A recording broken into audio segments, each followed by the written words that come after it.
Welcome to Hope on Fire, relevant talk radio for young adults. Whether you're 25 or 45, there's bound to be a discussion that you care about. Our mission is to share practical ways to find God in your everyday life. And now today's host, Chris Lang. There is so much talk today about the meaning of wellness. All of us want to live without sickness, to have healthy legs, sharp eyes, and quick minds. We want to be healed from everything unhealthy, and we would prefer not to have to worry about cancer, accidents, and aging. Desiring to be healthy is good, but wellness is more than health or the absence of disease.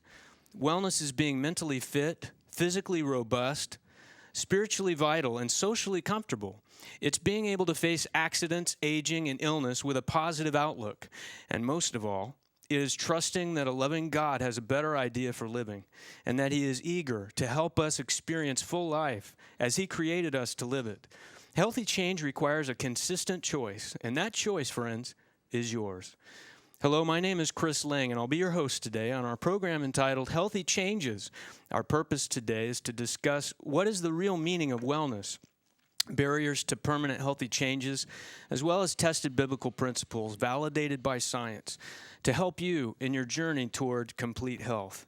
I want to introduce my co-host today, Rick Mann. Rick, welcome. I'm glad to be here. Always glad to be your wingman, Chris. This is an exciting topic on wellness, so I hope we get to learn a lot today. I think we will. From these two, especially these two. Two great guests on our program. Our contributing editor, Loretta Bacchiocchi. She's got a master's in nursing. She's a professor at the Florida Hospital College of Health Sciences, and of course, our contributing editor for Health and Wellness. So welcome back. Welcome back, Loretta. It's great to be back. It's great to have you. And John Tary is a good friend of mine. He's a jack of many trades and a master of some. I don't know how many. One, maybe. Maybe one and a half. But definitely, John, it's great to have you on our program today. Thank you. Thank you for having me. Now, guys, today we're going to talk about what is wellness and also about healthy changes. So what's the first thing that comes to your mind when you think about health? You know, when people use health, we go right to the diet, and we see all the infomercials, and we see all the, the excitement that society brings about it. But I just think people have a tendency to go straight to your diet when they hear the word health. And then, of course, you've got the media that brings out, all the mixed messages. You've got, if you look at any magazine, you got the stick thing models. You go to Muscle magazine. Health is the big brawny guy who's, taking steroids. And then, of course, if you read magazines, you don't know whether to go high carb, low carb, high protein. There's just such a variety of mixed messages out there. So not just the images are confusing, but also the information sometimes is confusing as well. Oh, absolutely. About what is health. Rick, what about you? Well, the big thud, that was me hitting the floor. No, I think I agree. I mean, it's the same thing. I mean, health, it seems for so many people for so long, it's just how you look, maybe, how you feel. And it's all related to what you eat, the kind of clothes that you've got. I mean, the whole thing. And we don't really focus on the complete package of what health means, whether it's how we feel emotionally, our outlook on life, where we're headed. I mean, there's that whole package that I think makes us a well-rounded person. Right. Well, that's a good point, Rick. And actually, that's a great segue into this idea of the 8 principles of wellness. The Seventh-day Adventist Church has a health message that has been validated by science over the last 150 years. Back at the times when bloodletting was a standard practice for helping someone get well, if you had a cold, you would close your curtains and you would shut your windows, and you got no clean air and no sunshine to help you get well. This was quackery back 150 years ago stuff. But today, it's common knowledge. Loretta, why don't you share with our listeners just a summary of these 8 principles, and then we'll talk a little bit more about that. I have adopted in my courses on health and well-being the Creation Health model, which is widely used here also at Florida Hospital. And it includes choice. It's an acronym for 8 principles. Begins with choice because In essence, everything that we do is really comes back to the choices that we make, and the choices that we make affect then the rest that the choices that we make regarding rest, the environment. So C is choice, R is rest. Rest, and it can include anything from the sleep to just your vacations, the mental breaks you take during the day. And to the Sabbath as well. Exactly. Worship, the day of worship. Taking and resting. a day off during the week. Okay, absolutely. so that's the R in creation. The E is environment. It can include the sunlight. It can include the fresh air. It can also include the colors you surround yourself with. It can include even just the things that you experience through your taste, your smell, all your five senses, the music that you surround yourself with. Okay. And the A? Activity. It's your choices regarding whether you're going to take the elevators or the stairs, whether you're going to engage in regular exercise,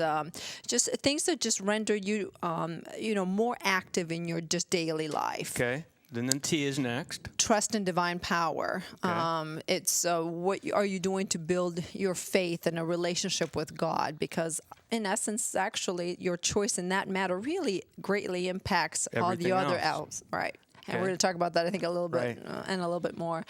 And then I is interpersonal relationships, the choices that you make regarding, your relationship with your family, boyfriend, girlfriend, spouse, children, and your friendship. O is the choices you make regarding your outlook. Whether it's a glass is half full mentality or glass is half empty. And then last but not least, certainly choices regarding your nutrition. Okay. So those are, in essence, the 8 principles of creation health, which give, like Rick said, more of a holistic perspective on what health is. And so when you talk about health and well-being, we're not just looking at diet or exercise. We're looking at a holistic picture so that I could be making segue in other areas and maybe not doing quite as well with my diet and exercise, but I could be really making some inroads with outlook or nutrition or my relationship with God. And so I can have a disease and still be making some segue. And we're going to talk a little bit about how to give hope to people today that might feel like they're struggling in some of these areas. Exactly. Let's jump into a study that I think helps to put this into context.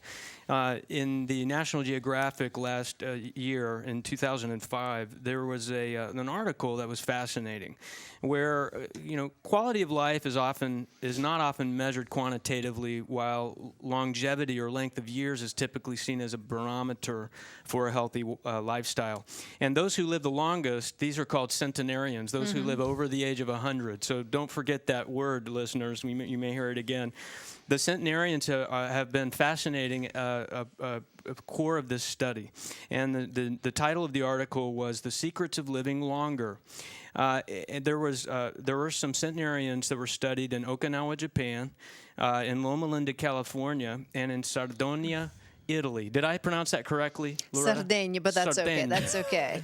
You were so close. Thanks, He was very close. close. That's all right. I was confused for a moment. I thought you were Italian. I really appreciate that. I did my best. So there were some interesting components to this study, and all 3 areas shared some best practices, if we want to call it that. Didn't smoke, put family first, active every day, keep socially engaged. Now, these were different continents in the world of centenarians, of people living over the age of 100. They were eating fruits and vegetables and whole grains. So these were some of the things that were common among these groups of people. And then it was interesting, the Seventh-day Adventists who were studied in Loma Linda, California, added some other elements. What were those, Loretta? Well, I think the biggest thing, obviously, is the Sabbath rest. And they claimed that their faith in God was really what they felt was the biggest contributor to their longevity. Also, many of them are vegetarian, so they abstain from eating meat, and so they felt that also contributed to it.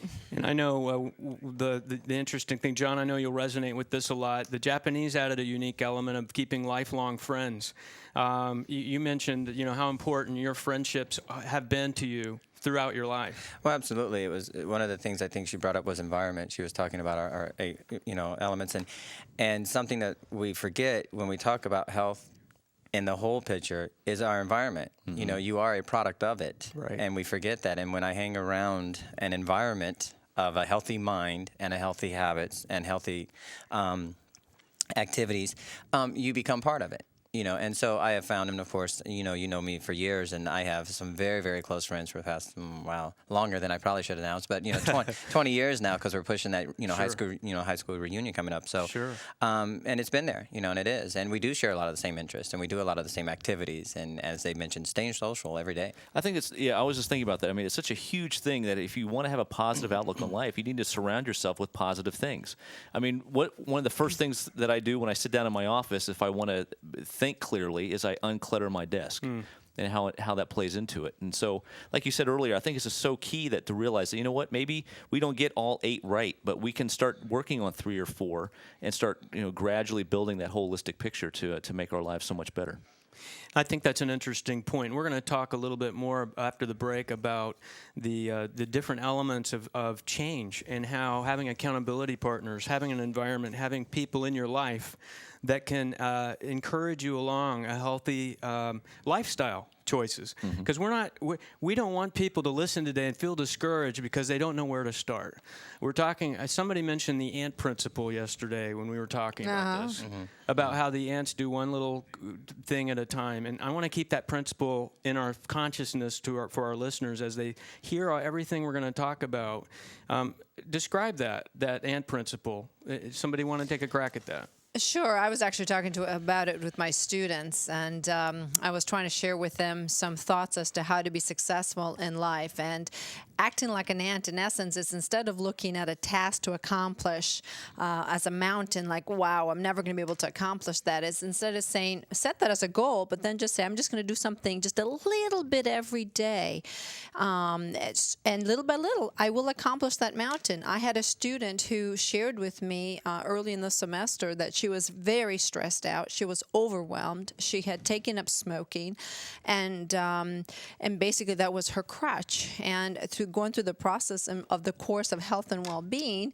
And this was a class you were teaching where she admitted in front of all of her peers, 50 or 60 people in class. I was there with I you. know. It was so touching. It was so like a powerful. tearjerker, yeah. It was a cry for help. Yes, it wasn't was. it? And what happened? Last week, when I spoke about how to conquer making different choices and conquer goals and make progress in your life, I talked about acting like an ant. And she shared with me that by applying that principle, she had actually overcome her smoking. And now she had given up smoking just by basically giving up one cigarette at a time, just starting small. And that actually gave her courage to attempt other things. So it was actually by accomplishing that, now she was able to see what else she could, to accomplish, apply her energies to. Well, after the break, we're going to talk more about change and how challenging it is for people, and it's not a shortage of information, is it? No. There's plenty of information out there. It's more about what motivates us to change and how we go about that. We'll be right back after this break. You're listening to Hope on Fire.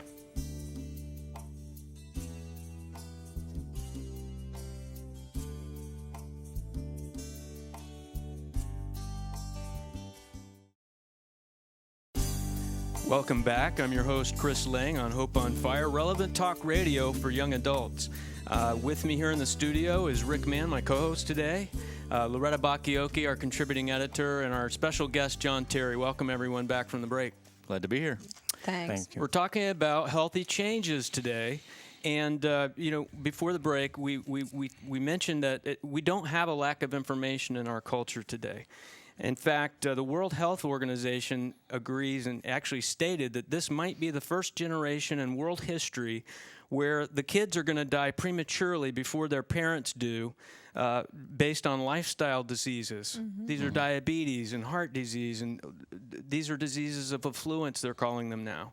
Yeah, we're living longer, but our quality of life hasn't increased. And actually what we're seeing is such a dramatic increase in all these chronic diseases that people are actually starting to now start dying younger because of all these diseases. So the few that are really living longer are really far few, and if they're living longer, it's not because they're healthier like the centenarians that we talked about before.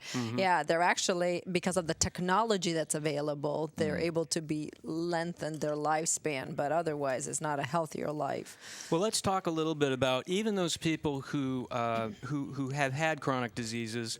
You would think that if you're on the threshold of death, guys, that you would make changes. But No. you know, It does not happen. No. My grandfather was in the hospital for open heart surgery and still walking down the hallway and smoking. It was unbelievable. I mean, the nurse had to come in and was like, Mr. Mann, you're having open heart surgery tomorrow. Maybe you should come back to the room. I'll be there in a minute.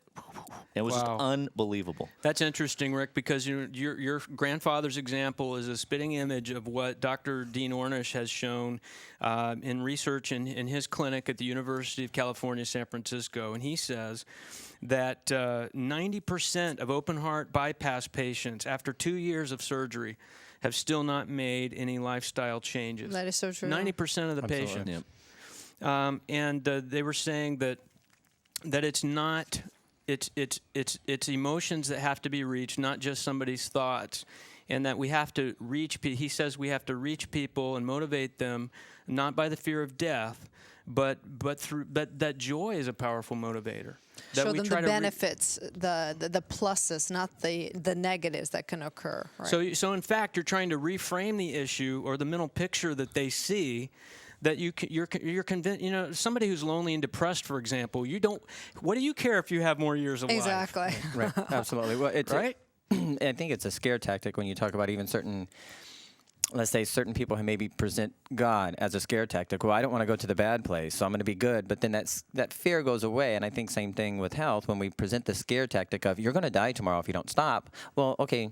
And in my own personal life, I think we all have known somebody and or share somebody, even probably in your personal family, who they behave and they do what they're supposed to do for a week or so, and then all of a sudden that fear of death, it starts to, it fades away, and then all of a sudden we're back into our habits again. Well, I think as young adults, we fall back on the technology, like we were mentioning, that if I have high cholesterol, I can take a pill for it. That's if right. If I have high blood pressure, there's a pill for that. If I, hurt my heart, well, it'll just get fixed. And that's why I think specifically with the open heart patients, it's like, well, I have a brand new artery in there, even though it's, much smaller, but you know what, I'm fixed. And if I have a problem again, I'll just go back into the shop and get fixed. I mean, I think that's a huge problem, especially for young adults. Science is saying that concepts are not things that can be changed simply because someone tells us a fact. Mm-hmm. That's what you're talking about. Compelling positive visions of the future are a much stronger inspiration for change. So when you brought up that example of your student who confessed in front of her whole class that she was stressed out, 2 jobs, full-time school, oh, and by the way, I'm trying to keep the Sabbath, but I'm a smoker too, and I need help, I can't stop. But somehow she was able to see a positive vision of the future that compelled her to start making changes one at a time. Isn't that your perception, that she felt like someone was praying for her and that there was hope somehow that she could change? And actually, as we went through the course and talked about the 8 different principles, the trust in divine power actually came up pretty soon. And that's what she shared, is that actually choosing to make God a part of the picture. And I did put her on my prayer list. I did share that with her. That's awesome. But I actually do believe that her ability to start making changes and better choices, and start making that journey and giving up the cigarettes really started also with her developing a relationship with God, her choosing to make that a priority in her life too. Thanks, Loretta. John, you mentioned that there's a special person in your life that you've been trying to help get this sense that sometimes life changes sometimes start one step at a time, don't they? Well, absolutely. When we discuss things, I have a tendency to get to discuss nutrition and exercising often with people, one from past jobs and or just personal people experiences. And one of them is, go ahead. And for our listeners, John is a healthy guy. I mean, you work out, you run, you're the epitome of health for a young guy at, what are you, 30 years old, John? 30. I was. A couple of years ago I was. 30-ish. Yeah, 30-ish. I think that, well, okay. So we'll John, expand that. So John, you're a healthy guy, and so you're speaking from experience here when you share this. So go on. And it was probably a life experience of my own. And when we talk, I would share with this person that, I know you get discouraged and I know you get depressed, and it's really, for this person, it's a diet issue. And I said, it's one meal at a time. And if you slipped up and you did something you shouldn't and or you feel like you shouldn't have eaten at lunch, well, that's fine. You set that behind you because dinner's coming. and you need to eat dinner, and you approach that with a positive attitude and say, you know what, fine, I shouldn't have had French fries, I shouldn't have had whatever it was I ate at lunch, so I'm going to try to do what I'm supposed to do at lunch or dinner, and you just take it one day at a time, because there's only one way to do this, and it's one meal at a time, and it's one step at a time, and with all of the approaches, it's one cigarette at a time. I'm not going to have a cigarette today after class. I'm just, I'm going to make it today without that, and so, we have that talk, and when you do make that error, and just like with God, you forget it. Right. And you move on. You're on a journey. You're on a journey, not just And that journey is one simple goal at a time. Exactly. I mean, I think for so many of us, and we have with the new year, we've got these big New Year's resolutions that we set, and immediately we fall on our face, a month later, if not sooner, because we set this huge goal. And it's almost like we do that on purpose, I think, maybe subconsciously, because we know if we set the goal so high and so unattainable that when we fail, it doesn't reflect negatively on us. It just says, well, you know what, I couldn't do that anyway, and there's, at least I tried. At least I tried, right? Why even Exactly. bother? Well, let's talk a little bit about why we don't change. Why is it so hard, and why are we not changing? That's one element, Rick, that's powerful. So you're saying that you think that maybe subconsciously, maybe not consciously, people make unreasonable goals that maybe are not practical based upon where they are in life Well, for for whatever instance, reason. I like quitting smoking cold turkey. I mean, that's a proven way of not working, for it not to work. Maybe if I'm going to stop eating McDonald's for lunch, maybe I'm going to scale back and say, I'm going to eat healthy once a week, and then the following week it's going to be twice a week.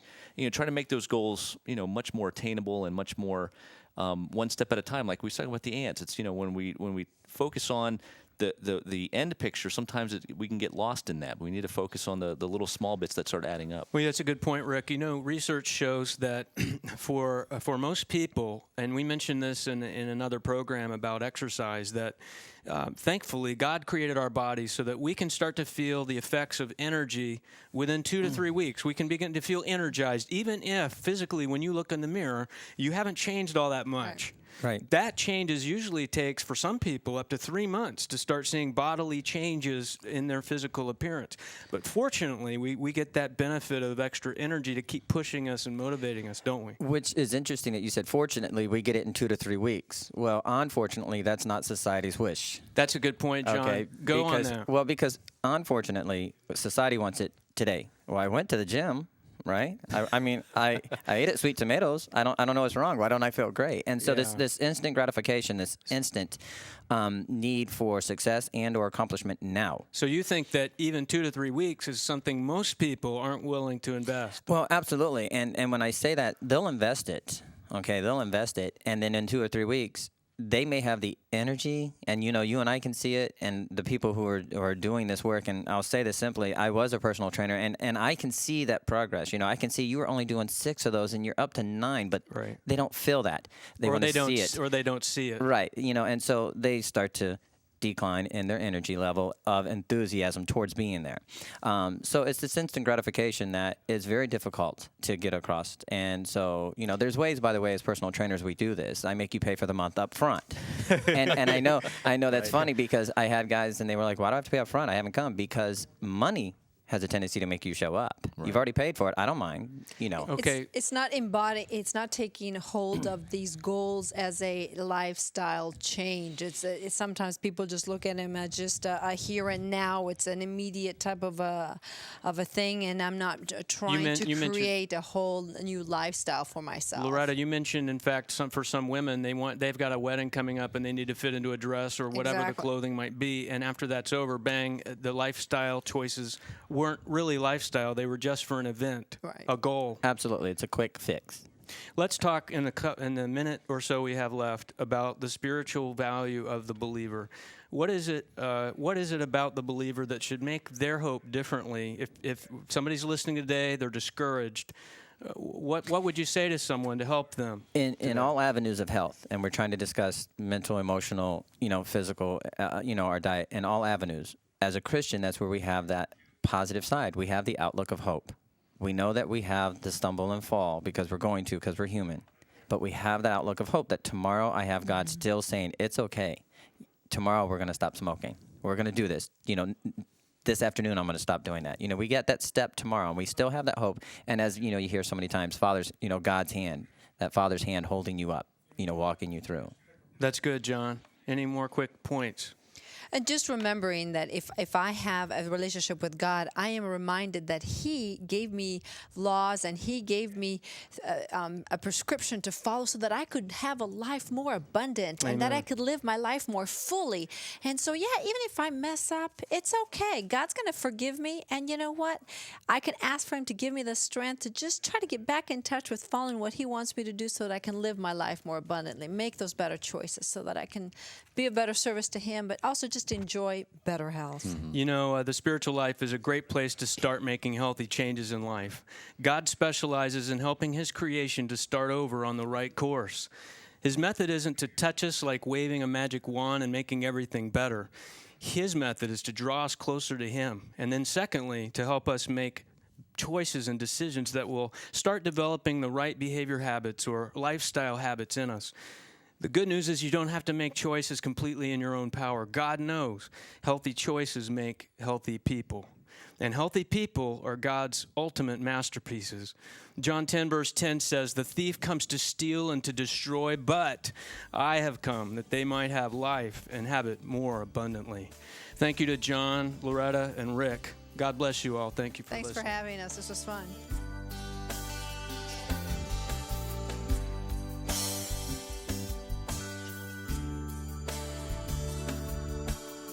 Hope on Fire is produced by Livestreams Media, a listener-supported ministry. To download a free copy of today's program or be a part of our social network, please visit our website at hopeonfire.org. You may also contact us by writing to Livestreams Media, P.O. Box 608513, Orlando, Florida 32860. Once again, that's Livestreams Media, P.O. Box 608513, Orlando, Florida 32860, or online at hopeonfire.org. Thank you so much for your letters and continued support. Until next time, may God set your hope on fire.